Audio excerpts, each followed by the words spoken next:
You're nothing but a selfish old man who doesn't know when to stop clinging to things. Dead people don't wear jewelry." My daughter Rebecca's words cut deeper than any knife ever could.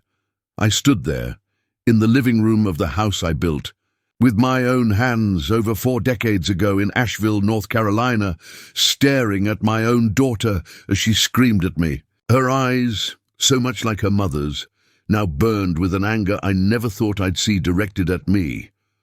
It wasn't just the words, but the contempt in her voice that made me feel like I was shrinking, becoming smaller than the floorboards beneath my feet. "You've had your chance. Don't ruin my wedding and my honeymoon," she continued, not even trying to disguise the bitterness. It was as if I had become a burden to her, an obstacle in the way of her happiness. How did we get to this point? How did my little girl, whom I used to rock in my arms while singing her to sleep, transform into this person standing before me? My name is Robert Miller. I'm 78 years old and spent most of my life working hard to build a good life for my family. For 42 years, I ran my own construction business here in the outskirts of Asheville. I started with nothing but a few tools. I inherited from my father and the determination to make something better for myself. I met my wife, Margaret, when we were both just 20 years old. She worked at the local library and had the gentlest smile I'd ever seen. The day I met her, I was looking for books on carpentry and construction, trying to learn as much as I could to start my business. She helped me find exactly what I needed, and somehow she found her way into my heart, too. We married 6 months. Later, a simple ceremony in her parents' backyard on a sunny Sunday in October. We didn't have much money, but we had love and a shared vision for our future. On our first wedding anniversary, I wanted to give Margaret something special, something she could keep forever as a symbol of my love. I saved every extra penny I earned for months, taking on extra jobs on weekends and evenings. Finally, I was able to buy a delicate diamond necklace. It wasn't anything extravagant, but the solitary diamond sparkled like a star, just like her eyes did when I placed it around her neck. "This diamond represents my promise to you," I told her. "Just as this diamond was formed under immense pressure and remains strong and brilliant, my love for you will remain unshakable no matter what life throws our way." Margaret wore that necklace for every important moment in our lives. When our daughter Rebecca was born, she was wearing it. When she celebrated her 50th birthday, she was wearing it. And on all our wedding anniversaries, she made sure to put it on, even in the later years, when cancer had left her so weak that I had to help her fasten it. 53 years together. She was my first and only love, my first and only girlfriend. We grew up together, built a life together, and when she passed away 3 years ago, she took a piece of me with her. Before Margaret died, she called me to her hospital bed and held my hand. "Bobby," she said, using the nickname only she used, "I want you to give my necklace to Rebecca when the time is right, maybe on her wedding day or when she has her first child. Something to remember not just me, but both of us and the love we shared."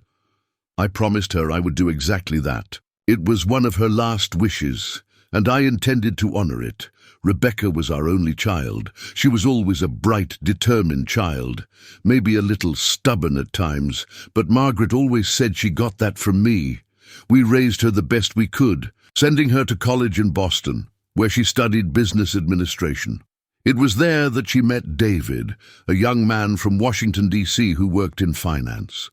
They started dating in their senior year of college, and after they graduated, they both got jobs in Charlotte. They had been together for 5 years when David finally proposed to Rebecca. I was happy for her, of course. Every father wants to see his daughter happy. But since Margaret's death, Rebecca had become more distant. She called less frequently, visited only on holidays, and when she did, she always seemed in a rush to leave. When Rebecca told me about the engagement over the phone, I felt a mix of emotions, joy that she was finding her way in life, but also a deep sadness because Margaret wouldn't be there to see our daughter walk down the aisle. "Dad, we're thinking of a wedding in June, maybe in Myrtle Beach. David has family all along the East Coast, and it would be a convenient location for everyone," she explained, her voice excited in a way I hadn't heard in a long time. "That sounds wonderful, dear," I replied, immediately thinking of the necklace. This would be the perfect time to fulfill my promise to Margaret. "You know, your mother wanted you to have her diamond necklace for your wedding. She made me promise." There was a pause on the other end of the line. "Oh, Dad, that's very kind, but we don't need to talk about that now. We have a lot of planning ahead." Something about the way she brushed off the subject made me uncomfortable, but I didn't push. Maybe she was just overwhelmed with the idea of the wedding. In the weeks that followed, Rebecca rarely answered my calls, always sending short messages saying she was busy with work and wedding planning. I decided to give her space, remembering how Margaret always said our daughter needed to work things out in her own time. Then came that Wednesday in March. I had gone for my routine medical checkup, but the doctor found something concerning in my blood tests. He wanted to run more tests and kept me in the hospital for 3 days. It wasn't anything serious, thank God, just an infection that needed to be treated with intravenous antibiotics. But since I hadn't expected to be admitted, I hadn't brought my phone with me. When I finally got back home that Friday afternoon, there were 5 voicemail messages from Rebecca, each sounding angrier than the last. "Dad, I need to talk to you about some wedding things. Call me back. Dad, where are you? It's important. Seriously, Dad, you're ignoring me now? I need your help with some decisions." "This is ridiculous. I'm coming over tomorrow. You better be home. I'm on my way. I'll be there around noon." It was almost noon when I arrived home, exhausted and still a bit sore from the tests. I barely had time to put my small suitcase down when I heard a car pulling into the driveway. Rebecca. She was wearing an elegant outfit that probably cost more than I made in a month when I was working, and her high heels made a sharp noise. On the stone path I had paved with my own hands when she was still a little girl. "Finally," she said, brushing past me and into the house without even giving me a hug or asking how I was. "I've been trying to reach you all week. I'm sorry, sweetheart. I was in the hospital getting some tests done. Nothing serious, but—" "Hospital?" She interrupted, finally really looking at me. For a brief moment I saw concern in her eyes, but it quickly disappeared. "Well, you should have let me know. I've been extremely busy with wedding planning and really need your help with some things." I sat down heavily in my armchair, feeling every one of my 78 years. "What do you need, Rebecca?" She sat on the couch across from me, leaning forward with an intensity that reminded me of how she would get as a child when she really wanted something. "David and I are finalizing our honeymoon. We're going to Bora Bora for 2 weeks. It's our dream, but it's getting a bit more expensive than we expected. Especially with the wedding and everything else." My heart sank a little. I knew where this was going. Rebecca and David had good jobs in Charlotte, but they lived a lifestyle that always seemed a bit beyond their means.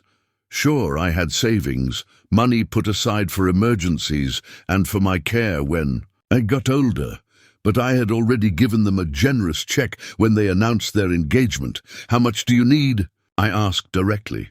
She smiled, that smile she used to use as a teenager, wanting to stay up late or go to a party. "Actually, Dad, it's not exactly money I'm asking for." I frowned, confused. "Then what is it?" Rebecca took a deep breath, as if steeling herself for something. "Remember Mom's diamond necklace, the one you mentioned on the phone?" My whole body tensed up. "Yes, of course I remember. It's the necklace I'll give you at your wedding, like your mother wanted." She shook her head, the smile never leaving her face but not reaching her eyes. "Well, actually, I was thinking we could use it in a different way. You know, I was never much for wearing jewelry like Mom was, and that necklace, while it has sentimental value, isn't really my style. My throat went dry. What are you suggesting? Rebecca, I've been talking to an appraiser, and apparently the diamond has considerable value. It's not huge, but it's good quality and has a good certification. If we sell it, it could cover a good portion of our honeymoon. It would be like having Mom contribute to our start in life together. Isn't that nice? The room seemed to be spinning around me. Sell Margaret's necklace? The necklace that symbolized our love, our commitment that she wore throughout our life together, the necklace she wanted our daughter to have as a reminder of our love. Rebecca, I can't believe what I'm hearing. That necklace means everything to me. It was the symbol of my love for your mother, and she wanted you to have it to remember her, to remember us. My daughter rolled her eyes, a gesture that seemed so alien to the girl I raised. Dad, it's just jewelry, and frankly, it's not like I need a piece of metal and stone to remember Mom.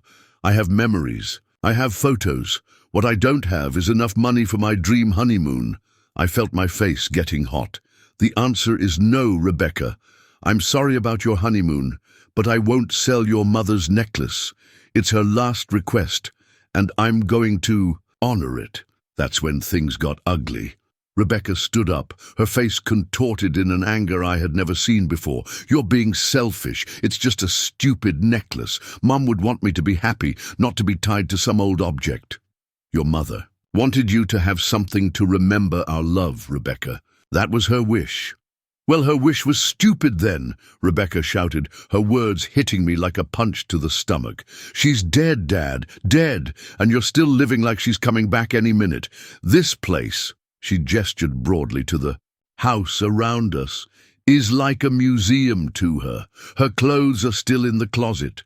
Her pictures are everywhere. You need to move on.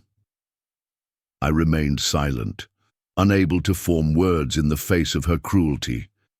Rebecca took my silence as stubbornness and continued her attack. You know what? It doesn't matter. I don't need your permission. The necklace is in this house somewhere, and technically it's my inheritance anyway. I'll find it. With that, she began to ransack the room, opening drawers and cabinets, throwing things on the floor as she searched. I watched, paralyzed, as my daughter turned our home into a war zone. Rebecca, stop this right now. I finally found my voice, stronger than I expected. She turned to me, her eyes flashing. Where's the necklace, Dad? Just tell me and we can end this. I'm not going to tell you and you won't find it. I had kept the necklace in a safe place, a safety deposit box at the bank, after Margaret passed away. I knew it was valuable not just sentimentally but also financially, and didn't want to risk losing it in a burglary. That's when she said those words I'll never forget, words that sounded like they came from a stranger, not from the girl I had held in my arms hours after her birth, not from the girl I taught to ride a bike, not from the young woman I put through college by sacrificing my own retirement. You're nothing but a selfish old man who doesn't know when to stop clinging to things. Dead people don't wear jewelry. Her voice was almost unrecognizable with rage. You've had your chance. Don't ruin my wedding and my honeymoon. I felt like I'd been shot in the chest. My own daughter speaking to me this way, speaking of her mother this way. The pain was unbearable. I think you should leave now, Rebecca, I said calmly, gathering all the dignity I could. Fine, but this isn't over, Dad. That necklace should be mine, and I'll have it one way or another. With that, she grabbed her purse and stormed out, slamming the door so hard that the pictures on the wall shook. I sat in my armchair for hours, after she left, staring at nothing, feeling an emptiness that was even worse than when I lost Margaret. At least when Margaret died, I knew she had loved me until the end. But Rebecca, I didn't recognize my own daughter anymore. In the days that followed, Rebecca flooded me with text messages and emails demanding the necklace. She threatened to sue, threatened to cut me out of her life completely. even threatened to call social services and say I wasn't fit to care for myself. All over a necklace she wanted to sell for an extravagant honeymoon. A week after our fight, I received a call from one of my neighbors, Tom Jenkins. "Bob, I was passing by your house and noticed your front door looked like it had been forced. Open. Are you all right?" My blood ran cold. I had gone out to do some shopping and was at the supermarket. "I'm not home right now, Tom. Could you take a look?" "Sure, I'll check." A few minutes later, he called me back. "Bob, I'm sorry, but it looks like someone broke into your house. It's a mess in there, like someone was searching for something. I think you should call the police." I dropped my groceries and rushed home as fast as my old bones would allow. When I arrived, 2 police cars were already parked in the driveway.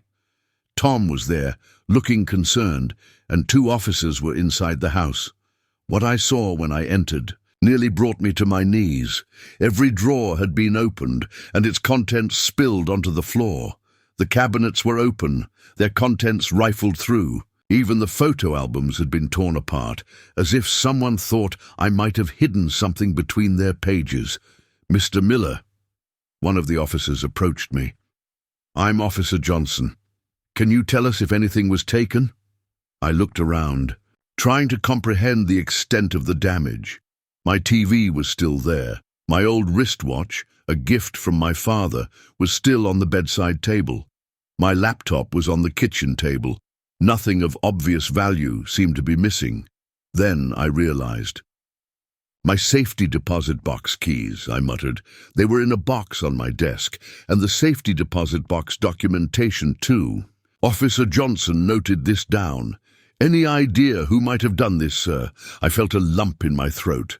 I knew exactly who had done this. My own daughter had broken into my home, searching for the necklace or anything that might lead her to it. And she had found what she was looking for: the keys to my safety deposit box and the documents showing which bank it was at.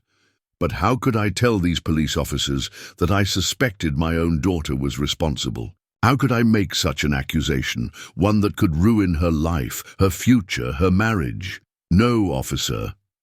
I have no idea," I lied, feeling the weight of that lie in my heart. After the police left, promising to follow up, I sat among the wreckage of my life and cried, not just for the material things that might be lost, but for the daughter I had already lost in a much deeper way. That night, I couldn't sleep. I kept thinking about what to do. If Rebecca managed to access my safety deposit box, she would find not just the necklace, but also my will, property deeds, and other important documents. The idea that my own daughter might steal from me in this way was almost unbearable to contemplate. The next morning, I called my bank as soon as it opened.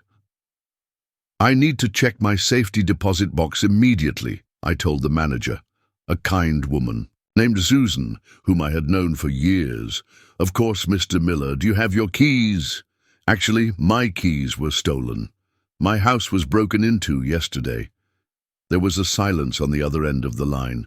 "Mr. Miller, that's very serious. I'll block access to your box immediately. Did you file a police report?" "Yes, the police were at my house yesterday." "Good. I'll need a copy of that report, and we'll need to change the lock on your box. There's a fee for that, but considering the circumstances, money isn't a problem," I interrupted. "I just want to make sure no one accesses my box." "I understand, Mr. Miller." "Oh, wait a moment." She paused, and I could hear her typing something.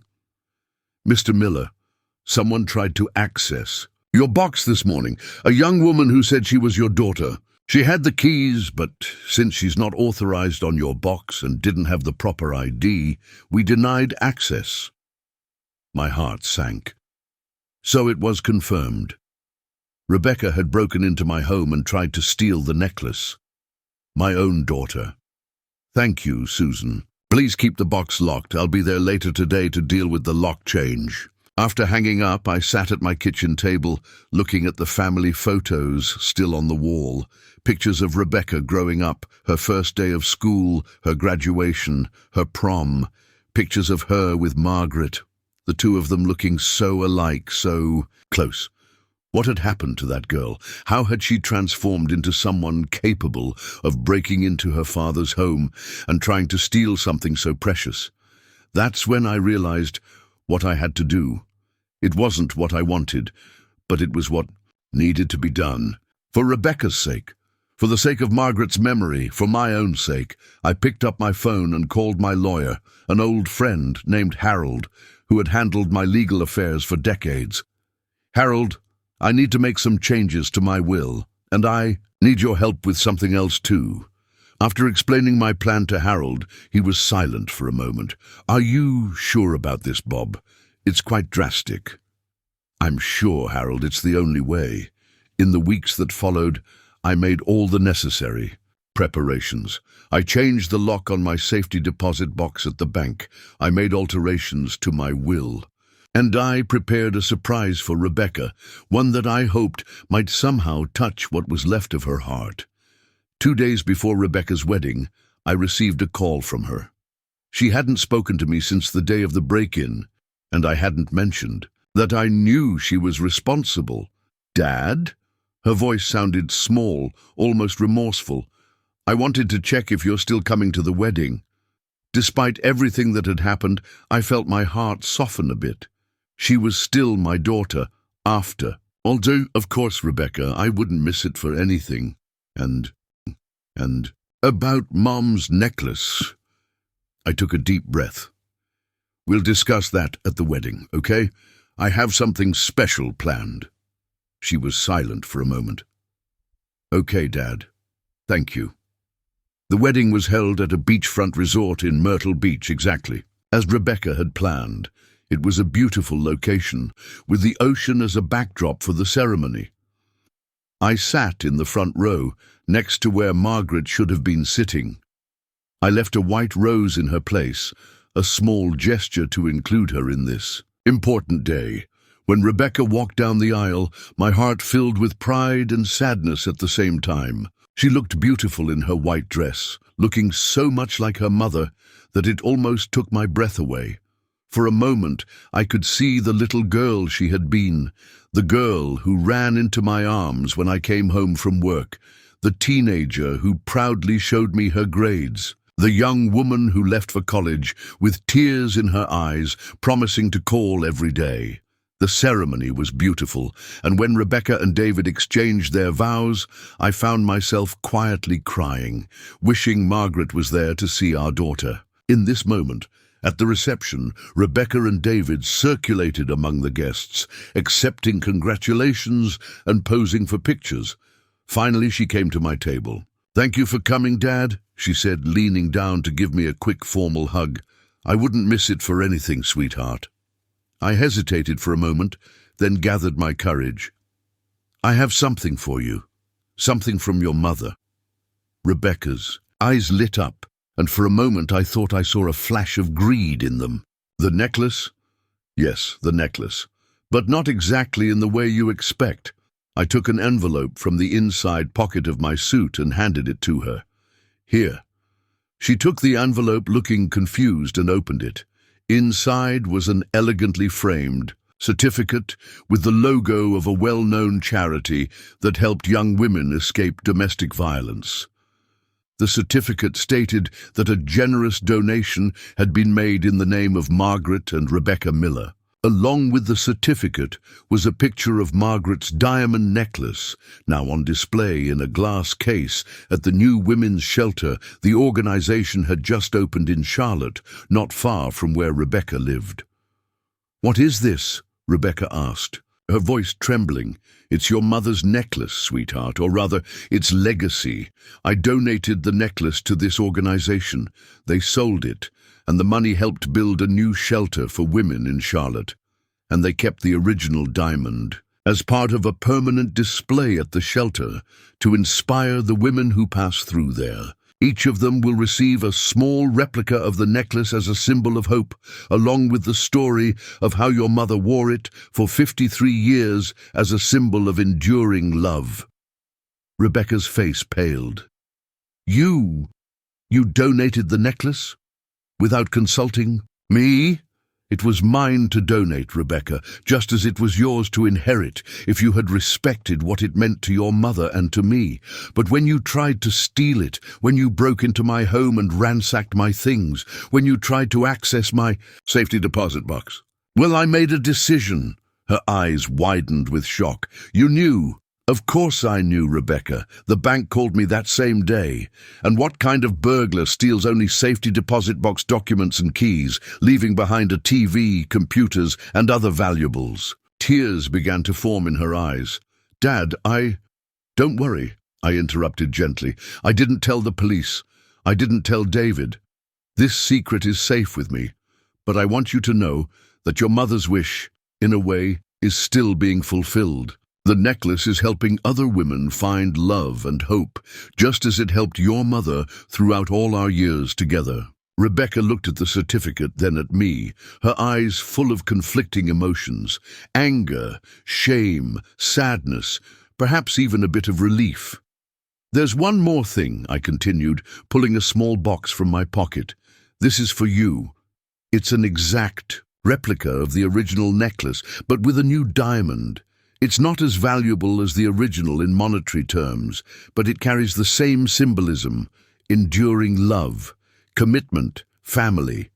I opened the box, revealing a necklace almost identical to Margaret's. Rebecca looked at it, tears now freely running down her face. Dad, I don't know what to say. You don't need to say anything, sweetheart. Just wear it with pride, knowing it represents not just your mother's love for you, but mine as well. And perhaps someday you'll pass it on to your own children, telling them not just about the original necklace, but also about how it helped so many other women. I took the necklace from the box and gently placed it around her neck, just as I had done with Margaret so many years ago.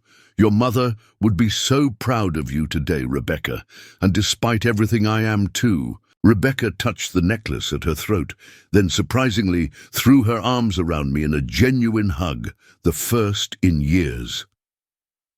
I'm sorry, Dad, she whispered. I'm sorry for everything. I know, sweetheart. I know. In that moment, surrounded by the sounds of music and celebration, with my daughter in my arms, I felt as if Margaret was there with us, smiling. The necklace had found its purpose, not as either I or Rebecca had originally planned, but in a way that truly honored the spirit of the love Margaret and I shared. In the months that followed, something changed in Rebecca. She started calling me regularly again. She and David visited on weekends when they could. One evening, about 6 months after the wedding, Rebecca showed up alone at my door. Her eyes were red, as if she'd been crying. Can I come in, Dad? She asked, her voice small and uncertain. Of course, sweetheart, I replied, opening the door and ushering her in. Is everything all right? Where's David? She sat on the couch, the same one where months before she had screamed at me about the necklace. David's at home. I needed to talk to you alone. I sat beside her, noticing that she was still wearing the necklace I had given her at the wedding. I rarely saw her without it now. What is it, Rebecca? She took a deep breath, as if gathering courage. Dad, I need to tell you something. Something that's been bothering me since before the wedding. I nodded, giving her space to continue. I didn't try to break into your house just for the necklace, she confessed, tears beginning to stream down her face. I also looked for your will, your deeds, your bank accounts. David and I were in serious financial trouble. We had taken on so much debt, trying to maintain a lifestyle we couldn't afford. The wedding and honeymoon were just the tip of the iceberg. I remained silent, letting her talk. David suggested that maybe we could convince you to give, as an advance on my inheritance. He said you were old and probably wouldn't need all your money anyway. She covered her face with her hands, now openly sobbing. I was so desperate that I agreed, and when you refused to sell the necklace, something in me just broke. I started seeing you as an obstacle, not as my father. My heart clenched hearing her confession, but somehow I already knew. The pieces had fallen into place over the last few months. "What happened after the wedding?" I asked softly. Rebecca wiped away her tears. "When you donated the necklace and told me about the women's shelter, something changed in me. I was angry at first, of course, but then I started thinking about the real meaning of that necklace. It wasn't just a valuable diamond. It was a symbol of the love you and Mom shared. A love that lasted over 5 decades. A love that I was willing to sell for a 2-week honeymoon."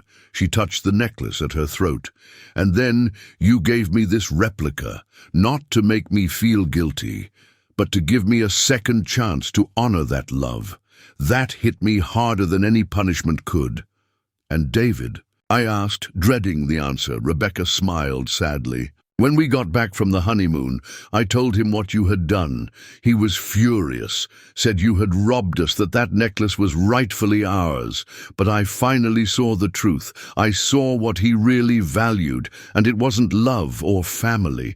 It was money, status, material things." She took a deep breath before continuing. "We've been fighting a lot these past few months. I tried to make him see things my way, tried to convince him to scale back our lifestyle, to value what really matters. But last week..." Her voice faltered. "What happened last week, sweetheart?" "I found out I'm pregnant," said Rebecca, a fragile smile appearing through the tears. "When I told David, the first thing he asked was how we would pay for everything. There was no joy, no emotion, just concern about money." She shook her head. "That's when I realized I didn't want to raise my child in that kind of environment. I want my child to grow up knowing that love is more important than any material thing. Like you taught me, like Mom taught me." I felt tears in my own eyes now. "What are you going to do?" I asked David for some time to think. "I'm staying with my friend Jessica for now, but to be honest, I don't think our marriage will survive this. Our priorities are just completely different." I took her hands in mine. "Rebecca, I'm so proud of you. I know this isn't an easy situation, especially with a baby on the way, but I want you to know that I'll be here for you no matter what happens." She squeezed my hands. "I know, Dad, and that's why I came here today. I wanted to ask for your forgiveness, for what I did, for what I said, for everything. There's nothing to forgive. Rebecca, you're my daughter, and I love you unconditionally, just as your mother loved you." Rebecca leaned forward and hugged me, her tears wetting my shoulder. "I think I finally understand, Dad. I understand what that necklace really meant. It wasn't just a piece of metal and precious stone. It was a promise of love that lasts beyond hardships, beyond fights, beyond even death." I hugged my daughter tightly, feeling as if a great weight had been lifted from my heart. "Your mother would be so proud of you right now, Rebecca, as proud as I am." In the weeks that followed, Rebecca made some difficult decisions. She and David tried marriage counseling, but as she suspected, the fundamental differences in their values were too great to overcome. They separated before the baby was born, a difficult process, but one that Rebecca faced with a strength that reminded me so much of Margaret. Rebecca decided to move back to Asheville to be close to me during her pregnancy. She found a job at a local company that allowed her a better work-life balance and bought a small house just a few blocks from mine. We both knew she didn't need my financial help. She was perfectly capable of supporting herself and the baby. But having family nearby was something that was priceless. 6 months later, I was holding my newborn granddaughter, Margaret Rose Miller, in my arms for the first time. Looking at that perfect little face, I saw both Rebecca and my Margaret in her. The cycle of life continued, despite the losses, the fights, the betrayals. Love remained, passing from one generation to the next. "She's beautiful," I whispered to Rebecca, who was lying in the hospital bed, exhausted but radiant. "She has Mom's eyes," Rebecca said softly. "Do you think she'll like books too?" I chuckled. softly. Only time will tell. But one thing is certain. She'll be loved, just as you were, just as you are. Rebecca smiled, touching the necklace at her throat. One day, I'll tell her the story of this necklace. Not just how it began, but also how it was almost lost and how it was found again.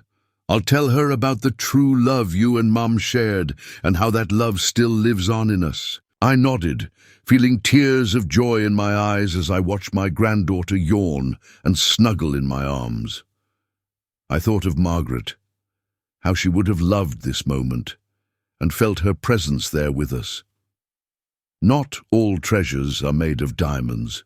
Some are made of moments like this, of connections that transcend time and even death, of lessons learned, sometimes the hard way, of forgiveness and new beginnings. As I held my granddaughter and looked at my daughter, I thought about the original necklace, now displayed at the shelter in Charlotte. It had found a new purpose, inspiring women to believe in enduring love, just as it had inspired our family to rediscover the true meaning of legacy. Some betrayals can permanently break relationships. Others, though painful, can eventually lead to deeper healing, to a stronger and wiser love. What makes the difference is not the betrayal itself, but the willingness of both parties to learn, grow, and forgive. Rebecca took her daughter from my arms and held her to her chest. "Thank you, Dad," she said softly, "for never giving up on me, even when I deserved it." "A father never gives up," I replied simply. "That's the kind of love that, like a diamond, withstands pressure, remains strong, and shines eternally." And as I watched my daughter cradling my granddaughter, I knew Margaret would be smiling. Our love had found its way to the next generation, not through a material jewel, but through the values it represented. The necklace had served its purpose after all, in a way none of us could have imagined. As I had told Rebecca on her wedding day, the necklace was never just an object. It was a promise that despite all hardships, we proved to be true. True love, like a perfect diamond, is rare, precious, and eternal. And in the end, it's the only legacy that truly matters. Dear friend, just like Robert Miller, I know you carry a diamond of memories in your heart, formed under the immense pressure of shared life and love, built day by day, year after year. When we lose our life partner, it seems the world loses its shine, as if the sun will never rise with the same intensity again. The empty chair at the table, the silence where laughter once filled the room, the small routines now missing. I know that absence can be deafening. Perhaps, like Robert, you keep special belongings that symbolize the love you shared, treasures that carry meanings only the two of you fully understood. The diamond of your love, however, has not lost its value. Like Margaret's necklace, it continues to shine, even when it seems to be stored in a vault of memories. Your legacy lives on, not just in memories, but in every person you touched together, in every lesson you shared, in every smile you brought to others. Allow yourself to honor that. Love by finding new purposes for it. Perhaps by sharing stories with your children or grandchildren, as Robert did with Rebecca. Perhaps by doing something meaningful in memory of your loved one, transforming pain into a gift for others, like how Margaret's necklace helped build a shelter for women. True love, like a perfect diamond, is rare, precious, and eternal. It withstands pressure, remains strong, and continues to shine even in the darkest moments. And in the end, as Robert discovered, it's the only legacy that truly matters. You don't need to rush your process. There is no deadline for grief, no right path to follow. But know that with time, you will find new moments of joy that don't diminish the love you shared, but honor the life your partner would want you to continue living fully. As Robert said, just as the diamond was formed under immense pressure and remains strong and brilliant, true love remains unshakable, no matter what life throws our way. With care and hope, someone who understands your journey.